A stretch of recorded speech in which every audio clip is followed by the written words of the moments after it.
right? Isn't that my job? I think. Are we set to I'm gonna start, have you or take do you pictures want us outside. to wait a little bit? Do we have everyone? Yeah, I think we're good. ready? Everyone's here. Okay, so good afternoon.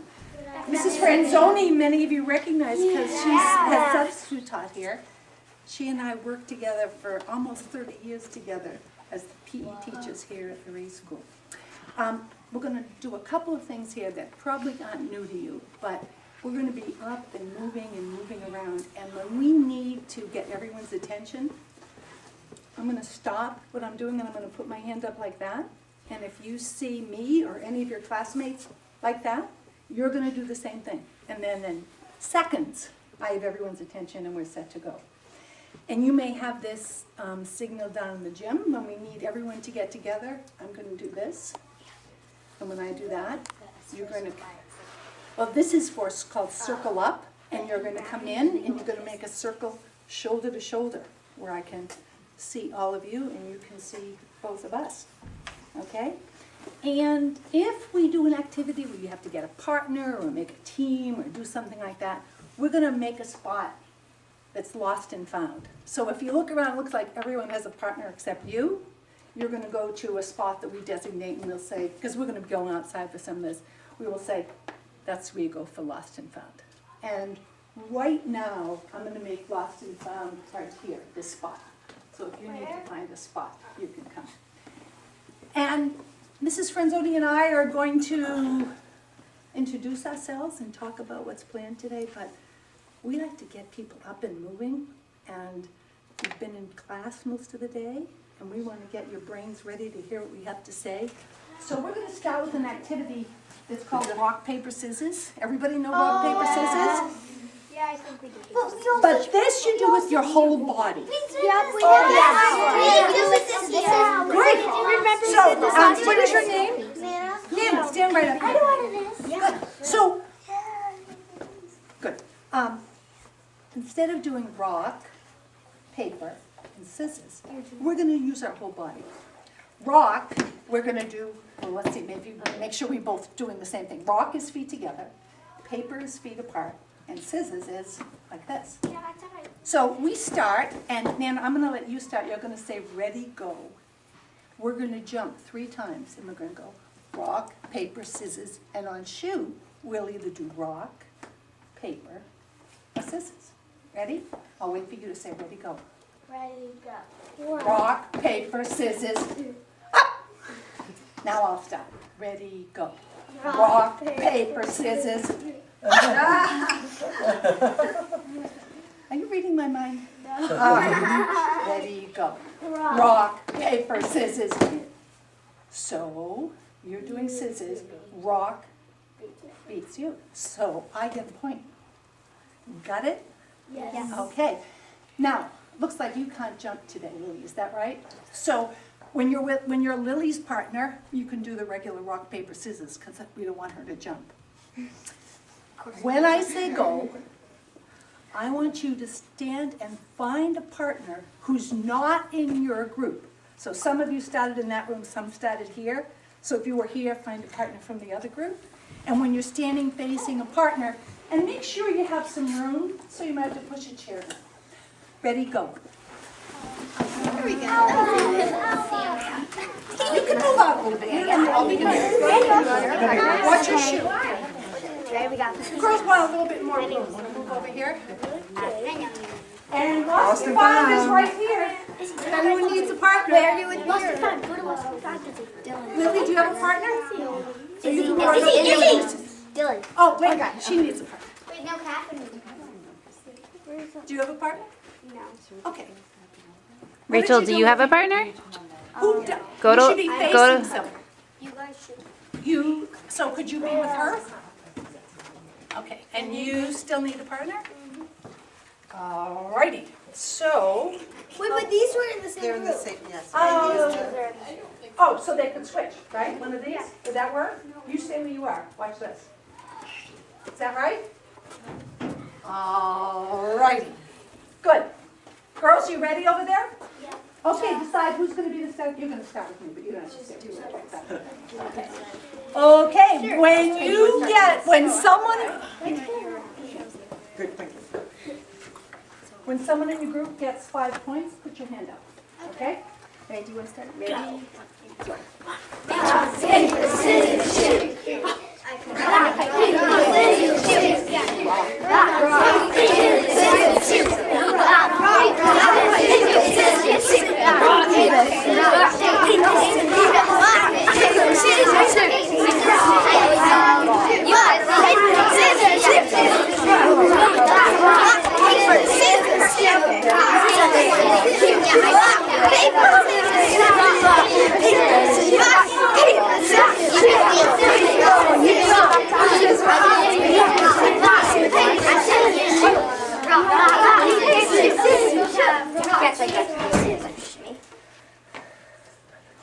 Put your hand right here. Are you a little warmed up?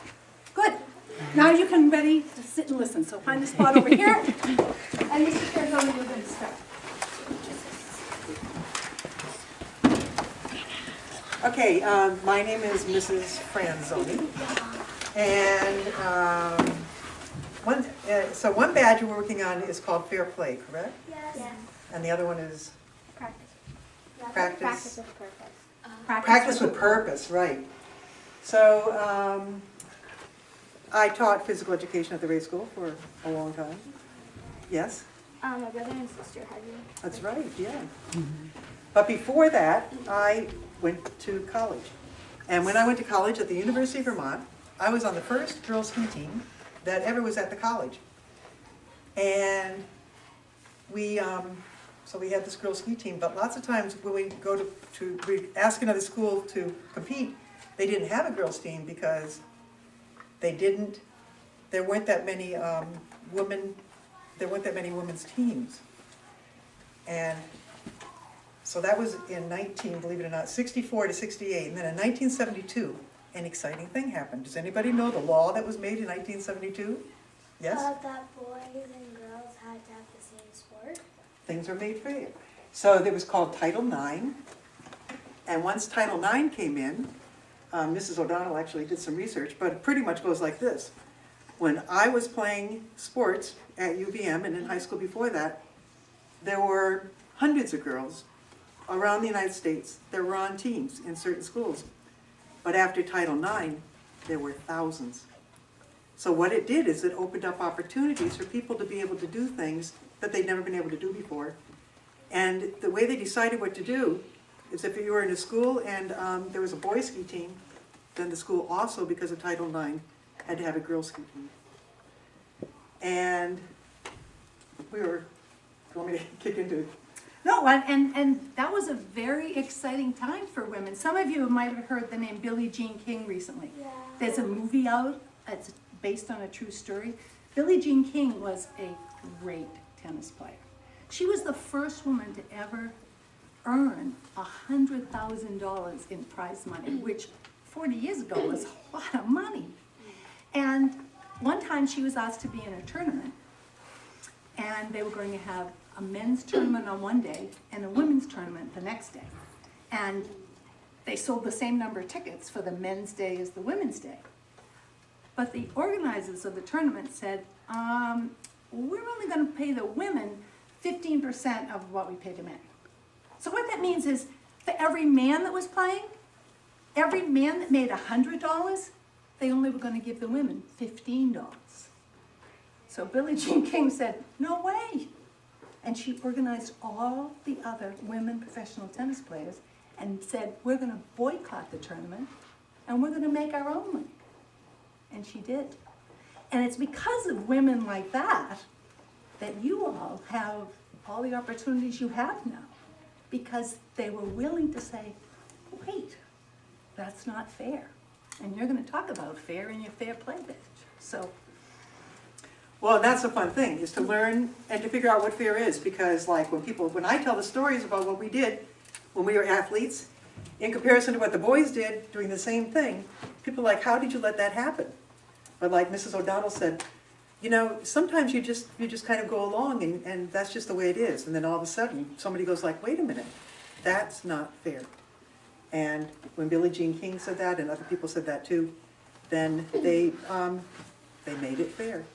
And it has, as Mrs. O'Donnell said, a lot of the things you do today, especially in sports, but in jobs and everything, is because of this law, Title IX. So when we talk about fair, that's one thing we're thinking about. So, I grew up in the city of Boston, and I went to high school. It was a public high school, but girls from around the city came. It was called Girls Latin School. And I went there from 7th grade until 12th grade. And when I was in high school there were two teams. There was a badminton team and a bowling team. And I think maybe by my senior year, I think they added basketball. My husband was across town at Boston Latin, a boys' Latin school. So we were the same age. He was at boys' Latin, I was at girls' Latin. At Boston Latin, a boys' Latin school, they had teams in football, basketball, ice hockey, golf, track, swimming, I probably left out a couple. Crew, golf, a lot more choices, right? So, as Mrs. Franzoni said, it took some people to stand up and go, well, that's not fair. We should have more opportunities for women. And so that's when things began to change, when this Title IX came in. But at Girls Latin School where I was, that experience is what motivated me to wanted to be a physical education teacher. Because my physical education classes, there were about 90 girls in my class with one teacher and not much equipment. So it really wasn't much fun at all. And I thought, gosh, it could be better than that. So that's why I went on to college to be a physical education teacher. And my first job out of college, just to show you how things change, my very first job was at Needham High School. And Needham is a town right outside of Boston. Really good schools in that place. And they had really good sports teams. And they called me right before I was start my job on the very first day. And they said, when you come here, we're going to have a very different physical education program. It's not going to be soccer in the fall and basketball in the winter. We're going to have the first co-ed elective physical education program in the whole state. So instead of just teaching girls like I thought I would be doing at the high school, it was going to be girls and boys together, and they got to choose what sport they wanted. So we got to teach things like yoga, and we got to teach fencing, and we got to teach fly, all of these things, fencing, yeah. So I had to take courses in fencing so I could teach it. But it was a very exciting time to see that change in physical education. And those are some of the changes that we've seen. We'll talk about more as we get moving. But I'm watching the time, and I know now that this is where we're going to split up, and we're going to